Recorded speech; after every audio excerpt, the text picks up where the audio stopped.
సరే, ఇంకొకటి మనం మెయిన్గా కుకింగ్ ద్వారా మనం తీసుకునే ఆయిల్ క్వాంటిటీ కావచ్చు, క్వాలిటీ కావచ్చు, ఎక్కువగా మనకి హాని చేస్తుంది మన బాడీకి ఆయిల్. ఇప్పుడు రకరకాల ఆయిల్స్ వచ్చేసింది. కోకోనట్ ఆయిల్ యూజ్ చేస్తున్నారు, ఆలివ్ ఆయిల్ అంటున్నారు. మీరైతే ఏం సజెస్ట్ చేస్తారు? అంటే ఇది ఒక రకంగా ఏంటంటే ఎడ్యుకేషన్ పరంగా, పబ్లిక్ ఎడ్యుకేషన్ పరంగా ఒక రకంగా చెప్తాను. కానీ ఇప్పుడు తలకాయ నొప్పి ఏంటంటే ఇప్పుడు ఎవరికి దాని మీద ఏదో కొంత నాలెడ్జ్ ఉండగానే ఫస్ట్ పడేది అంటే న్యూట్రిషన్, డైట్ మీద.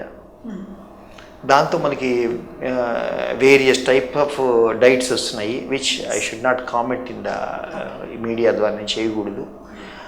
బట్ ఇన్ జనరల్ ఏంటంటే అంటే సైంటిఫిక్గా కానీ, డైటరీ పరంగా కానీ, ముఖ్యంగా ఆలివ్ ఆయిల్ ఒకటి, తర్వాత ఈ సన్ఫ్లవర్ ఆయిల్, ఈ రెండు ఏంటంటే హెల్దీ ఆయిల్స్.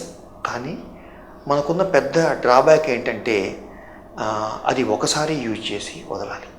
దాన్ని మాటి మాటికి కనుక వేడి చేసి మళ్ళీ చల్లారుస్తే అదేంటంటే హానికరమైన ఆయిల్ కింద మారి ట్రాన్స్ ఫ్యాట్స్ అంటారన్నమాట. అవి ప్రొడ్యూస్ అయ్యి తద్వారా మన బాడీలో బ్యాడ్ కొలెస్ట్రాల్ పెరుగుతుందన్నమాట. సో అందువల్ల సాధ్యంత వరకు అందరూ లిమిటెడ్గా వేసుకొని తక్కువ ఆయిల్తో, మీరు ఇప్పుడు కొత్త కొత్త అన్ని గ్యాడ్జెట్స్ వస్తున్నాయి, దాని ద్వారా తక్కువ ఆయిల్తో చేసుకోవడం ఆల్వేస్ బెటర్. ఎక్కువ ఆయిల్ వాడి మాటి మాటికి వేడి చేయటం నేను మాత్రం it is not a healthy habit. That will damage our metabolic health. Sir, ఇంకొకటి ఒబిసిటీ. సార్, ఒబిసిటీ అంటే హెరిడిటీ వల్ల వచ్చిన ఒబిసిటీ కావచ్చు, ఇన్సడన్గా వచ్చిన ఒబిసిటీ కావచ్చు, వీరికి ఎంతవరకు ఛాన్సెస్ ఉన్నాయి సార్ హార్ట్ అటాక్ రావడానికి? ఇది చాలా ఇంపార్టెంట్ అమ్మా, మీరు కరెక్ట్గా అడిగారు. ఇది ఎందుకంటే అన్కవర్డ్ టాపిక్.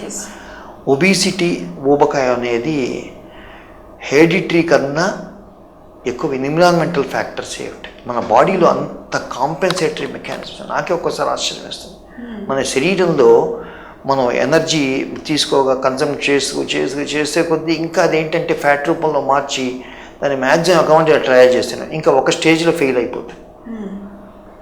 అప్పుడు మనకేంటి ఒబిసిటీ రిలేటెడ్ ప్రాబ్లమ్స్ అన్నీ వస్తాయి. మెటబాలిక్ హెల్త్ డ్యామేజ్ అయ్యి ఎల్డిఎల్ కొలెస్ట్రాల్ పెట్టడం, షుగర్స్ రావడము, మన శరీరాన్ని మనం మోయలేని స్థితిలో ఫిజికల్ ఇన్యాక్టివిటీ రావటము, ఆ తర్వాత మైండ్ కాన్సన్ట్రేట్ చేయలేకపోవటం, తర్వాత గురక వ్యాధి వచ్చేసేసి మన బాడీలో ఆక్సిజన్ లెవెల్స్ తగ్గిపోవటము, అండ్ గుండె రక్తంలో బ్లాక్స్ రావడము, కిడ్నీ వాస్కులేచర్ డ్యామేజ్ అయ్యి కిడ్నీ హెల్త్ డ్యామేజ్ అవ్వడం, బ్రెయిన్లో తొందరగా క్లాట్స్ ఫామ్ అయ్యి స్ట్రోక్స్ రావడము, ఈ టైప్ ఆఫ్ కాంప్లికేషన్స్. తగ్గించుకునే క్రమంలో కొన్ని ట్రీట్మెంట్స్ వెళ్తున్నారు, లైపోసెక్షన్స్, వాటి ద్వారా కూడా అవి ఆ ట్రీట్మెంట్ టైంలో హార్ట్ అటాక్స్ వస్తున్నాయని కూడా మనం విన్నాము. హార్ట్ అటాక్స్ దానికన్నా దానికి రిలేటెడ్ ఎంబాలిజం అంటారు. ఒక్కోసారి లైపోసెక్షన్లో వచ్చేసి కార్టీలు వీటన్నిటిలో కూడా మనకి తెలియకుండా ఈ సడన్గా డెత్స్ రావడం, ఇవన్నీ అనస్థీషియా రిలేటెడ్ ప్రాబ్లమ్స్ కొంచెం ఎక్కువ లైపోసెక్షన్స్.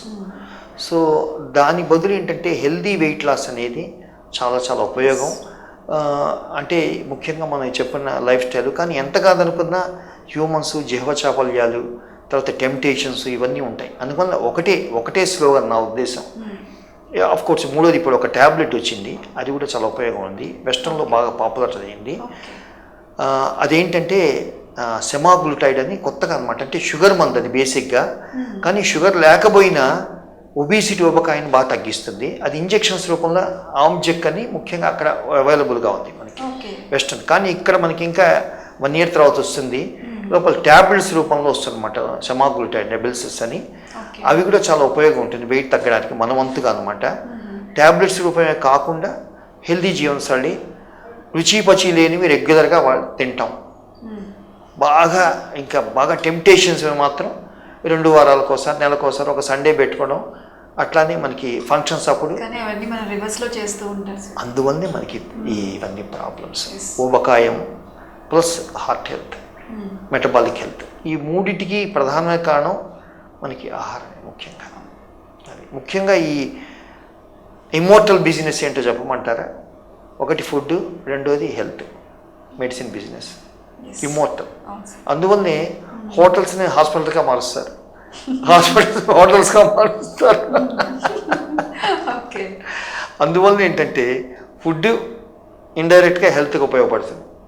హెల్దీగా ఉంటే మనం హెల్దీగా కావాలంటే హెల్దీ ఫుడ్ తీసుకోవాలి.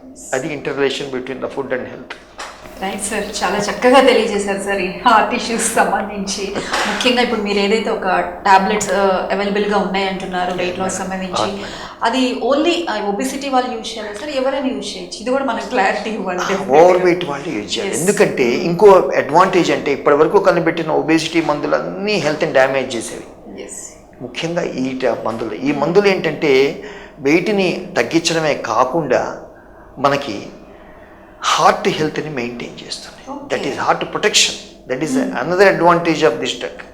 ఓకే, ఓన్లీ వెయిట్ లాసే కాదు, హార్ట్ హెల్త్ కూడా ఇంప్రూవ్ చేస్తుంది. కానీ అగైన్ సేమ్ కొంచెం కాస్ట్ ప్రొహిబిటివ్ అన్నమాట. మెయిన్ అది.